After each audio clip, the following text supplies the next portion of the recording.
30-24. This win takes the Titans to 7-3. The Baltimore Ravens fall to 6-4.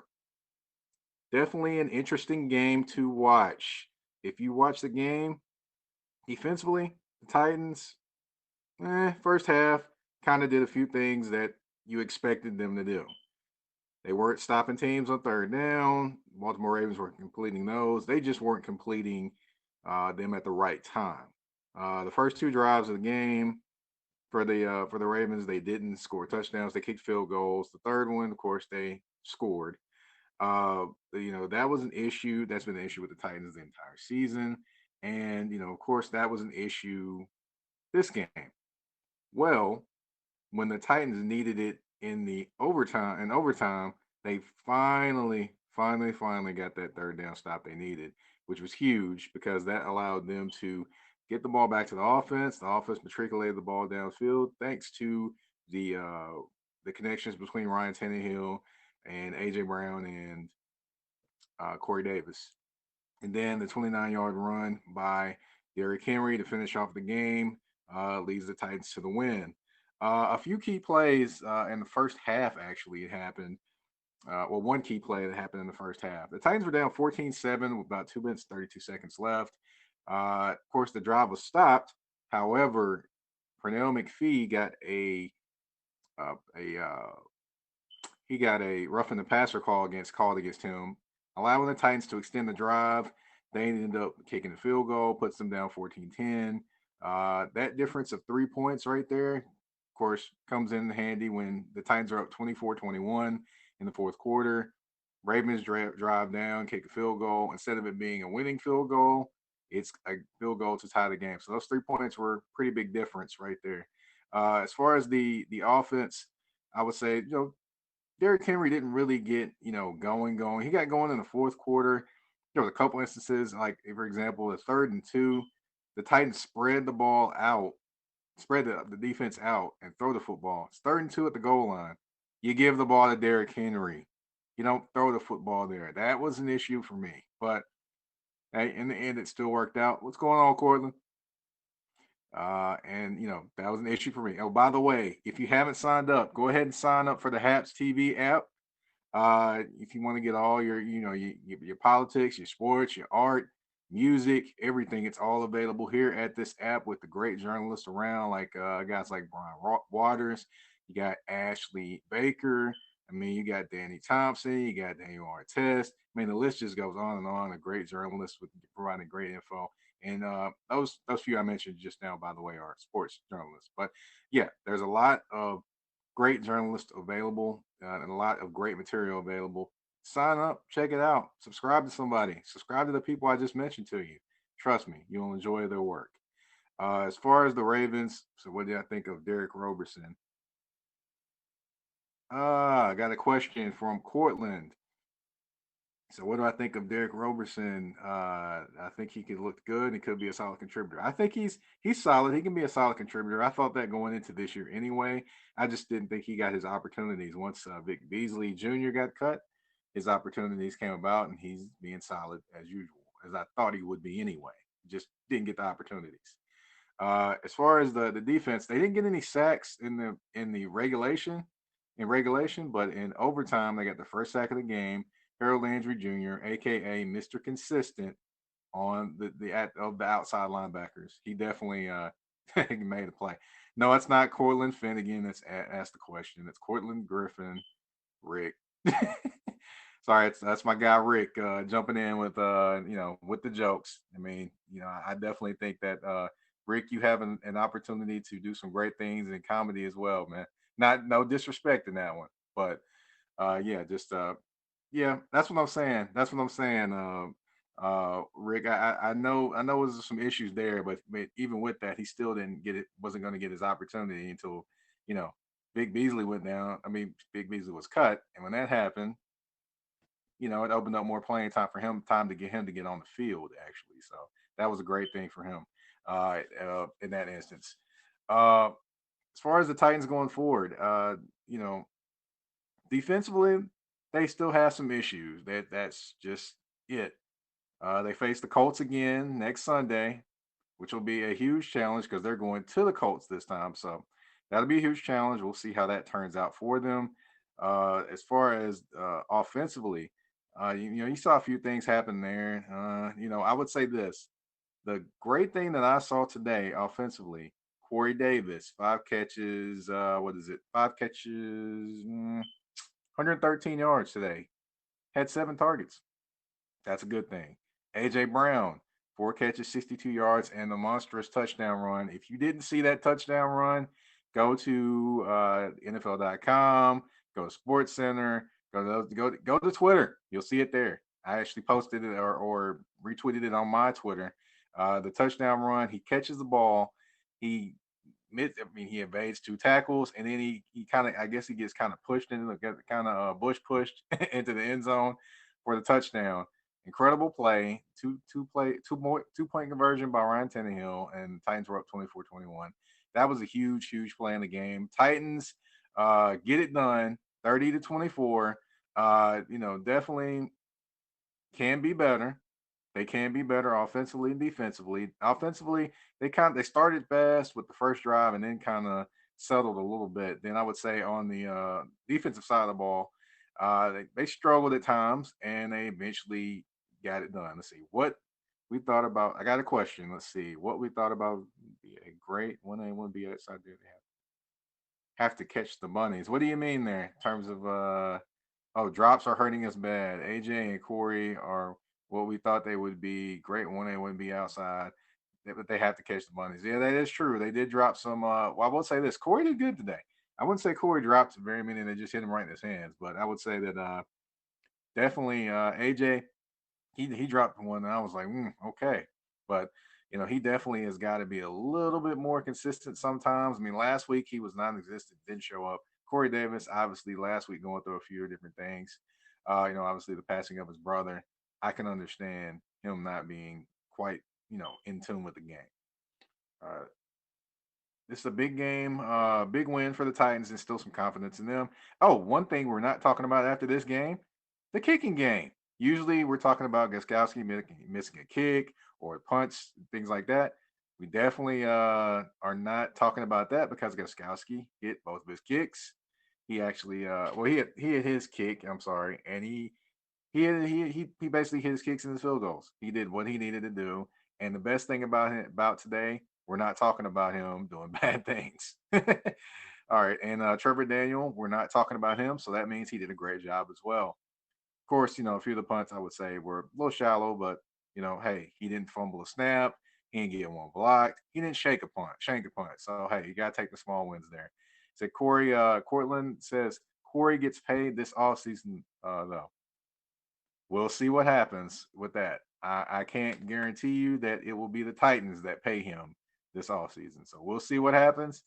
Uh, oh my goodness! Thank God Ghostkowski didn't show up. For those, it's Ghostkowski, not Gaskowski. Thank God Ghostkowski didn't show up, and Goskowski did. Yeah, definitely a good thing that Ghostkowski didn't show up because oh Lord, that would have been rough.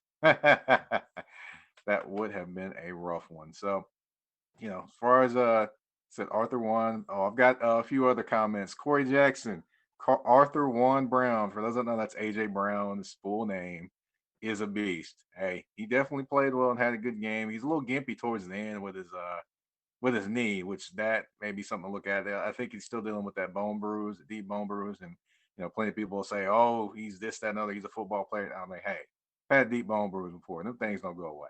They stay around for a while. Let's see. It said Corey Davis was solid. Yeah, Corey Davis was more than solid today. He had some big plays. I mean, most notably that long catch on Marcus Peters. I'll say this: he definitely got the best of Marcus Peters today. There's no doubt about that at all. Marcus Peters is a solid corner, but one thing about him is he guesses a lot, and the Titans took advantage of that. So that's huge. And one other thing today, glad to see Jonnu Smith get involved in the offense. They kind of moved him around a little bit, put him in the backfield one play, put him in the slot. I mean, they did a lot of different things with Jonnu today. And when Jonnu is involved in the offense looks better. It does. It looks better. And yeah, definitely somebody confirmed Cortland. You just confirmed that. Yeah, if you've ever had a deep bone, this is Cortland talking, by the way. If you've ever had a deep bone bruise, you know, you feel like it's broke, and they take forever to heal. That is 100% correct. They do take forever to heal. Yes. So for him to be out there playing with that, hey, that's commendable for him to tough it through that. Oh, one thing today too. It's one guy that I don't think the Titans really missed as much today. That'd be Jadeveon Clowney. Titans really didn't miss him much today at all. I mean, honestly, he did his thing. I mean, he didn't. I mean, I'm sorry, he didn't play today, and the Titans really didn't miss him. They just didn't. He did his. The rest of the team did what they needed to do, and that was it. I mean, honestly, you know, I like I like Jadeveon Clowney. I think he's a very talented in terms of his ability, his athleticism, things like that. Those are great, but let's just be honest. He hasn't really computed when it comes to the stats. The stats in the game. Where is he contributing? He may have a tackle for loss every now and then, or run around like his hair is on fire. But sometimes those have to convert into actual, you know, plays, actual making a play. So that's the issue to me. But again, Titans win 30-24, 7-3. Colts are playing the Colts are playing the Green Bay Packers today. So it could be a Titans versus Colts game next week for the division lead, which is exactly what the Titans want. So we'll see what happens there. Again, my name is Mike Patton. You can catch my Titans work. You can catch that on the 3pointconversion.com. It's the number 3pointconversion.com. Um, Also, you can catch me on Twitter at Mike Patton82. I pretty much live tweeted, the entire game today. A few key points out there as well. Cortland got another comment. Addition by subtraction, maybe. Defense looked more balanced and active without him on the field. I wouldn't say they looked more balanced than active. Honestly, I would say they did hold their composure. They did still give up the third downs they usually give up. Um, Derek King made a couple plays. Of course, he made a couple penalties too. But and also you had, Byard made a couple plays too. I still expect the Titans to explore bringing in Dean Pease. Dean Pease is ready to come back. And if I'm the Titans organization, I'm kind of pushing him to come back. I'm calling him like, hey, you still got that itch? You want to coach? Come on back. Let's go. Come on. Yeah, if I'm the Titans organization, I'm definitely calling him to see what he thought about the game and see how he can help this team win. Because defensively, they're not going to go very far with how they are. They're just not. They need some help. And if it's not going to be with additions to the team, it's going to be additions to the coaching staff. Yes, they need Dean Pease. They need him now. All right. It's been a Titans post game on Titans Talk post game. Definitely we'll get this back cranked up next Sunday, if not during the week, to go over a few different things, do a few different points of emphasis as well. Titans win. Derrick Henry goes for over 100 yards again. You got Corey Davis with over 100 yards receiving. To give you the stats on Derrick Henry, 28 carries, 133 yards, a touchdown, which, of course, was the game-winning touchdown, 29 yards out. Also, Derrick Henry goes over 1,000 yards rushing today in the 10th game of the season. So he's on pace for at least 1,600 yards, if not more. So, hey, that's a great thing. Also, you have today was his 50th touchdown scored as a member of the Tennessee Titans. So yeah, definitely he's putting up numbers and he's doing this thing. He didn't really get going early, had a couple big runs in the fourth quarter, and then of course the obvious one, the run to win the game. So, definitely got him involved. They got the number of carries I talked about, 25 plus carries. They got that. They did better on third downs in terms of stopping the Ravens when they needed to. They didn't stop them enough, to be in my opinion. And also another point as well. I just wanted to point out as well, just why I say the Titans offense didn't look as great. They looked solid, but they didn't look as great. Notice on third down conversions. Notice the third down conversions today. I don't know if I'm gonna pull this up real quick just to take a look at it. But if you noticed, a lot of the Titans third down conversions were or third downs were like 3rd and 7 or third and they were pretty good distances. And I don't know if you paid attention to those or anybody paid attention to those, but that actually is a huge thing. That's a huge thing for the Titans because if they're in 3rd and 4 or third and those type of things like that, it's manageable. If you get 3rd and 7 with the Titans, that's not necessarily where they want to be because then they're passing the football. They are way better when it's play action or situations where they can kind of dictate what they do as opposed to the defense. So that's why I would say they need to be better, especially next week against the Colts. They need to learn from that first game and move it into this game because that was pretty bad to get embarrassed on your home field, especially on when you're the only game on TV.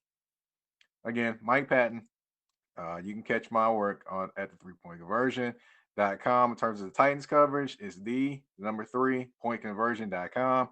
You can also find me on Twitter at Mike Patton 82. Like I said previously, I live tweeted, I'm sorry, the entire game. I don't know why I keep saying twit. I don't know why I say that. But anyway, yeah, live tweeted the entire game. And you can always catch my information there as well. If you have any questions, anything like that, yeah, hit me up. I'm always available to answer them. You all have a great day and enjoy the rest of your Sunday.